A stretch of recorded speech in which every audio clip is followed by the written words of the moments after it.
Today on Family Talk. Many parents today are alarmed by what is happening in public schools. The learning experience has become polluted by atheism, secular humanism, LGBT ideologies, and more. This takeover has forced many Christian couples to consider other options for their kids' education. Well, today on Dr. James Dobson's Family Talk, you're going to hear the conclusion of Dr. Dobson's interview with Mike Donnelly, an attorney and senior counsel for the Homeschool Legal Defense Association. I'm Roger Marsh, and welcome to Family Talk, a production of the James Dobson Family Institute. Today, Mike will continue addressing the various reasons Christians are leaving public schools in favor of homeschooling. Mike also shares how these students are being equipped for society by their nurturing parents. Our Director of Public Policy, Jenna Ellis, also contributed to this conversation by sharing her homeschool experience. With that, here now is the conclusion of that discussion on this broadcast of Family Talk. Jenna, let me come back to you, being a homeschool kid for all 12 years, right? Yes. Then you went into a college that was publicly funded. Yes, Colorado State University. All right. Oh, yeah. That's a liberal school, too. It is, yes. Was that a culture shock for you? It was. And, that was one of the things that I really appreciated about homeschooling was the comprehensive education to understand that each of the subject matters that we're learning are not just individual things in and of themselves, but to understand what a comprehensive Christian worldview is. So that when I took courses in humanities or some of the social sciences at CSU, I was able to refute the ideas that came from professors much more easily, I would say, than most of the students who just have church on Sunday, but then they have been through a public education that's secular. I think of the millennials today, which we're told by Barna Research and others, only 4% believe in absolute truth. Isn't that or if the fundamentals terrible? Of our faith. I think of what would have been different if their parents had taught them the beliefs of the Christian faith. And They didn't get that done. We lost a whole generation. What scares me more is that generation is raising the next generation. We're going to lose another one here if something doesn't change. Yes, and we're seeing even the parents that are now my age. I'm a millennial as well, and that they are buying into that they can't select their child's gender until their child's old enough to tell them, and just things that are so far removed from the reality to which God presents us. And that's not by accident that these parents are buying into some of these lies. It's really because our culture has not surrounded parents. That the church has largely abdicated that responsibility to the government. And I'm so thankful that my parents chose to homeschool and invested in me, not just a faith and not just their faith, but really the understanding of why my faith matters and why the Christian worldview reflects the truth of the universe to which God presented us. Jenna, I'm sure you've heard that the Colorado Children's Hospital has now changed the policy where the little armbands that's put on babies and small children can no longer identify the gender of that child. Can you believe that? Have we gone absolutely nuts? Absolutely. And, I was talking to my sister-in-law who is getting ready to have twin boys, and she takes parenting very seriously, and she's a registered dietitian, and she was making the comment that I think is very accurate, that this is going to have an impact for children's health because the dosages of medications depend on the physical composition of the difference between boys and girls. And so the fact that we are caring about the social-driven agenda more than we are the health, safety, and welfare of children is just a downfall of our culture. It changes everything. You mentioned, Mike, about my books, Bringing Up Boys and Bringing Up Girls. There's a vast difference between the two, just as there's a vast difference between men and women. But the difference is testosterone and estrogen, and it becomes effective in a baby's life. Actually, a small child, before the first year of life, those children have brains that have been shaped by those two hormones and many other factors. They're different radically. And if you don't believe that, you get very frustrated when little boys don't act like little girls. They're different. And yet we're going to deny that fact, even in a big children's hospital. And I used to be on the attending staff of Children's Hospital of Los Angeles. And I cannot imagine that happening then. I don't know what's going on now. Yeah, we have to, as Christians, be willing to speak into these issues and to not stand down and stay silent. And that's what, Dr. Dobson, your past couple of months, both of your newsletters have been very prolific, speaking into that and encouraging Christian parents and Christian families to engage our government process, because that's really where a lot of the cultural aptitude, then the rubber meets the road, is in the legislature. And we have to make sure to get out and vote in November. We have to make sure to protect and preserve our family values. For parents that didn't get those letters, I really think you ought to write for them. They're free. They come every month. I spent a lot of time and research on writing those letters, and they're there for a reason. It's not primarily for fundraising. It is to express what's going on in the culture and what parents need to know. Mike, let's talk about your organization again and what's going on with homeschools today. What do we need to know? What's changed and what's changing? Well, what's exciting is that homeschooling is a vibrant, flourishing movement in the United States, growing everywhere. And I think that's a testimony to the fact that parents are looking for options. There's a lot of people who are pulled into homeschooling because of reasons, their faith. They may want to have a particular pedagogical approach to educating their children. They want to control the content of their education. There are a lot of parents who are being pushed into homeschooling these days, and that's pushed out of the public schools and pushed into something else, especially children who have learning disabilities or who have emotional issues that are exacerbated in the institutional environment of the public school.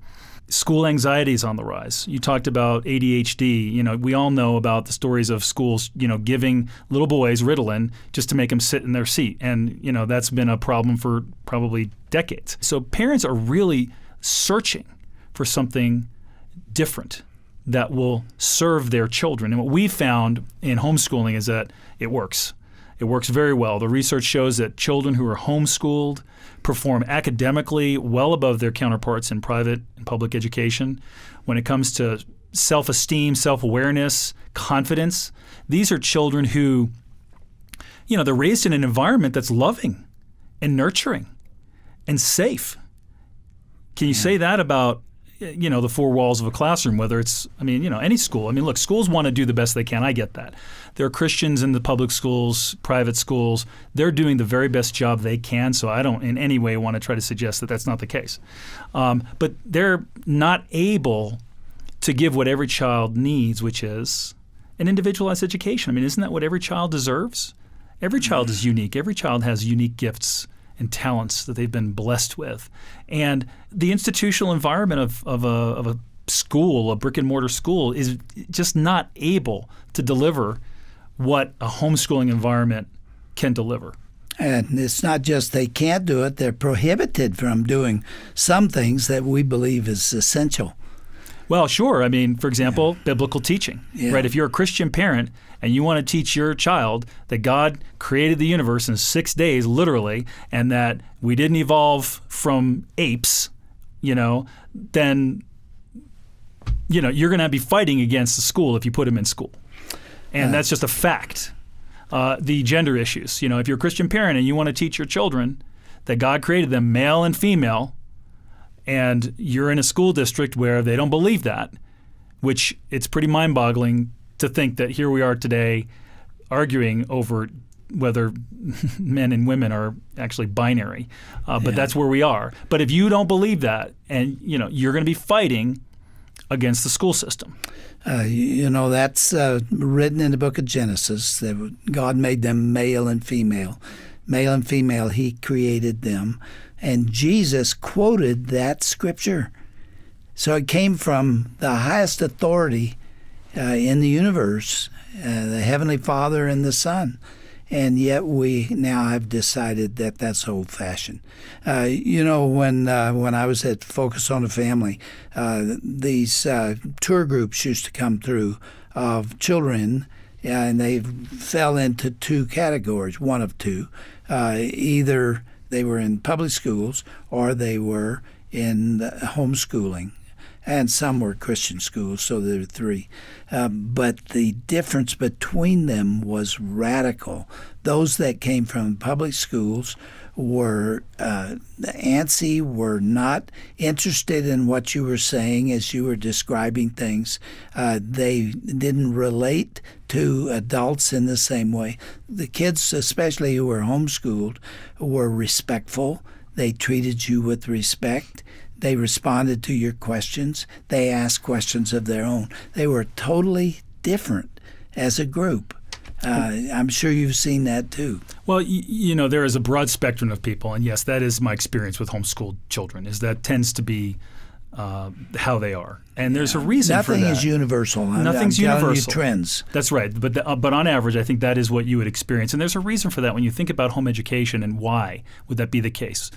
Because people ask, what about socialization? That's often what people are confronted with. That's the old bugaboo we've been fighting for 40 years. We're still fighting it. And you have to sort of question the premise. But when you think about socialization, it's really about helping children learn how to get along in society and to learn how to be adults. And so you would want them to be exposed to more adult interaction as opposed to just peer behavior. And which environment do you get that? In a public school, you've got a classroom with 30 kids and one teacher. In a homeschool, you've got a parent or two parents, older siblings.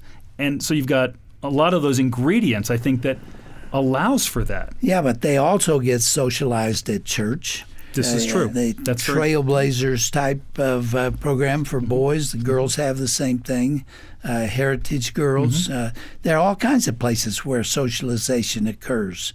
It's really kind of silly to think that you cloister a child inside his own home and that he never gets out of it. That's not homeschooling. Silly. That's not what happens. And some people wonder about that, but the reality is homeschooled children are out there. They're very engaged in the community.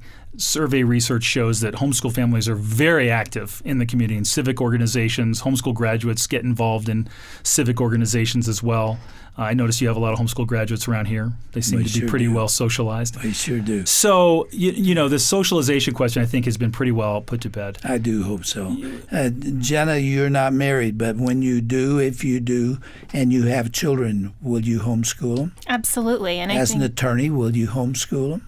I would, and I think that that's particularly in our cultural environment. That is probably the best stewardship of a child's education possible, because not only for the faith-based reasons that we've discussed, but also to make sure, as Mike was saying, that that children in the home then are exposed to a wide variety of age groups. They learn how to mentor younger kids, and then they become adults and aware of that responsibility. As a homeschool student myself, I was exposed to so many more individuals with different jobs, different just all walks of life, because I was homeschooled and because I had the opportunity to actually engage in society, in my church, and I had time for that in ways that traditional education doesn't allow. Did any students make fun of you because you weren't in formal education? Thankfully, not in my experience. We had a really good support group. I had a lot of friends. I participated in the civics program I was talking about that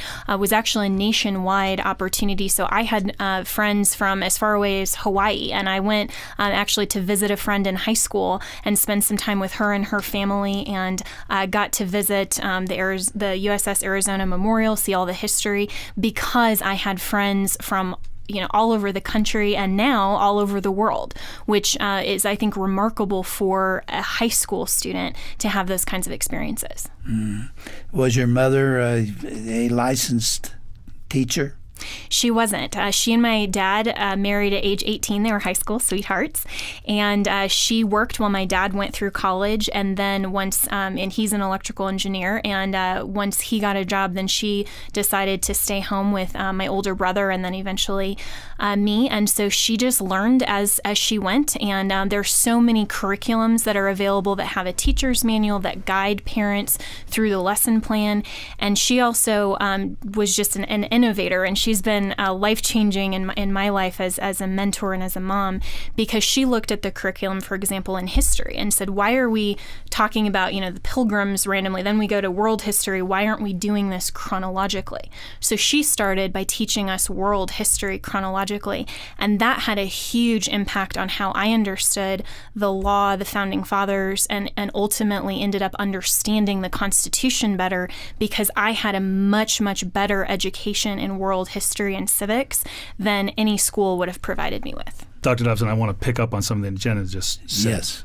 Jenna, you said your mother was a life-changing influence on you and a mentor to you. Doctor, earlier in your introduction, you talked about the importance of character and how education is not just about the great content that Jenna was talking about, but how about relationship?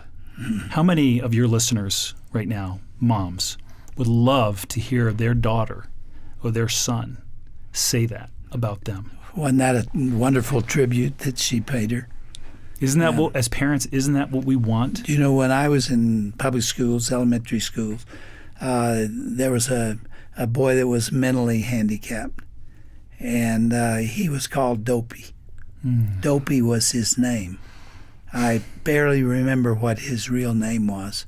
What everybody put him through, and the teacher somehow never said anything about it. Nobody came to his aid, and I wonder what happened to him. What a devastating experience to have everybody think you're stupid and put it into your name. That kind of thing should not happen in the home arena. And it doesn't. It doesn't happen. It does happen in schools. I mean, we've all who've been to public school, Jenna wasn't, but you did, I did. And, there's bullying, there's cliques, there's gangs, there's peer pressure, and that's just unavoidable when you put a group of children together into an institutional environment with just a few adult supervisors. You can't prevent that from happening. It will happen. And, that is damaging to a child's self-picture, self-esteem, self-awareness, and that affects them for life. That was Ray Moore's point. That's what he was trying to say, is you need to protect very young children from that kind of rejection, which occurs there. I mean, it does. Well, some people would argue with you and me, because I agree with you, and they would say, well, but everybody has to get a bloody nose in the playground. Everybody has to, stand up to the bully. That's just part of growing up. Not as a young child. It shouldn't be part of. Well, I would agree with you, and I would say, really, I mean, if you have the ability to protect your children from that, and reality is, look, you're a doctor of psychology, and you've researched this area. A child's self-awareness starts very early, and that's why God put children in families, so that they could be lifted up and they could have someone who loves them and wants to encourage them to realize what God has for them in their life. God has a plan and a purpose for every one of us. And I would say, Mike, that even continues on after the homeschool experience is done, because my parents, both my mom and my dad, invested in me and allowed me to grow and develop in my faith, and they encouraged that. Then as an adult, when I became responsible for my own decisions, I wasn't living at home anymore, I was in law school, those things, then I turned to my parents as my advisors, because I knew that they had my best interests in mind. And our relationship, my relationship with my parents as an adult, is so much more rich because we were able to foster it through the elementary years. Doctor, a lot of people listening right now who might think, well, that's great, I would love for my daughter to have that kind of relationship, or my son to have that relationship with me, but they may be wondering, can I do this? Am I competent? Am I capable of doing this? That's something that a lot of people ask me when they call and they say, hey, I'm interested in homeschooling. What, tell me about it. Because people join our organization thinking about homeschooling, and we provide resources and that sort of thing. And, what I've experienced is that, if you have a desire to do it, if your heart's being pricked right now, if something's prompting you to think, I really would like that, then you can do it. How can they reach you? Well, they can go to the website, of course, hslda.org, hslda.org, and get information, resources. We have a lot of free resources for people who have struggling learners, who are just thinking about homeschooling. But what I want to say to the mom or the dad who's listening right now is, I've been wondering about this, but they're a little bit nervous because maybe they don't have a college degree, is what the research shows is there's no correlation between how well a homeschooled student performs and the training or credentials of the parent. Isn't that exciting? What a commentary. Isn't that something? Well, we've been talking to Mike Donnelly, who is the Senior Attorney and Director of Global Outreach at HSLDA, Homeschool Legal Defense Association, and Jenna Ellis, who is right here at Family Talk, and she's the Director of Public Policy, and she's an attorney. It's a delight to have the two of you here, and I hope you'll come back and do it again. Is there any last thing, Mike, that you want to say to us about the homeschool movement? Anything else to convey? What's happening? It is growing, isn't it?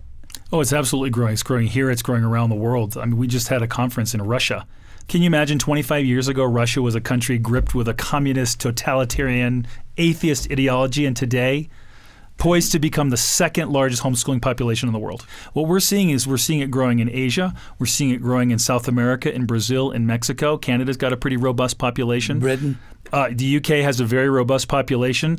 There are attempts in various places in the UK, Germany, Sweden, I mentioned before, where they want to control because they don't like the idea of parents being able to be outside of the authority of the government to teach their children what they think is right. So there's a battle going on. It's an important battle. And I guess my last word to you, Dr. Dobson, is this. I just want to thank you. Your continued fight for what you believe in is inspiring to people like me. You could have gone off and retired and, like a lot of people, rested on an incredible history of the things that you've done in advancing these important values. But you haven't. The Lord was saying to me the job isn't done. Well, it's not done. And the family is still in terrible difficulty. Thank you for standing up for the family, and your example is inspiring.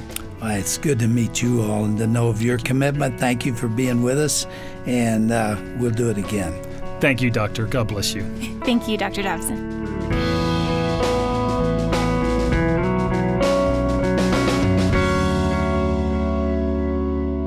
You have been listening to Dr. James Dobson's conversation with Mike Donnelly of the Homeschool Legal Defense Association here on Family Talk. We hope this conversation has enlightened you on what homeschooling in the 21st century is like.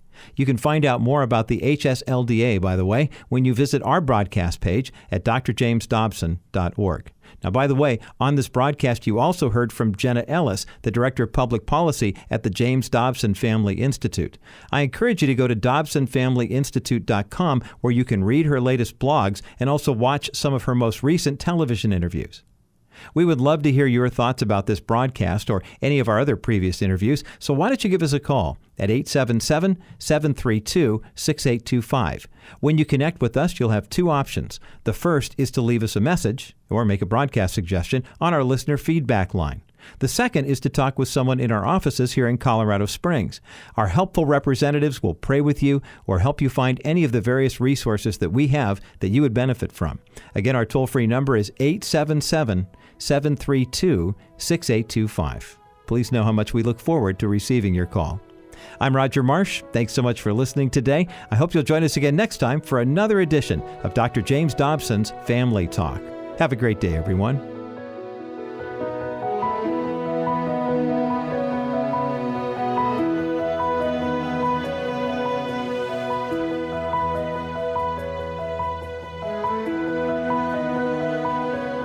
This has been a presentation of the Dr. James Dobson Family Institute. Hello, everyone. This is Roger Marsh.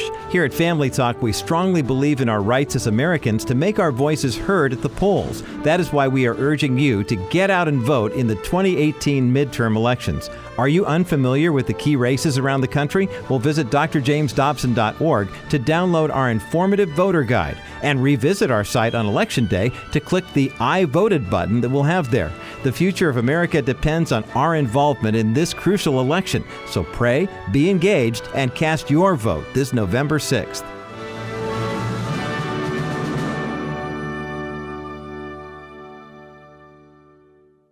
Dr. Tim Clinton here for Dr. James Dobson's Family Talk. You like listening on the go, maybe while you're working out or jogging down the street? We've got a special offer for you right now today. Download free the smartphone mobile app for Dr. James Dobson's Family Talk. It works with iPhones, iPads, Android devices, and best of all, you can get this program delivered to you every day, 24/7, 365. It's a great way to stay connected to Family Talk. And not only our broadcast, but you can join the conversation at our Family Talk Facebook page, read blogs, watch videos on topics of faith, family, culture, and more. By the way, search for books and digital media in our resource center and a whole lot more. You can't beat free. Go to drjamesdobson.org. Download it today, drjamesdobson.org.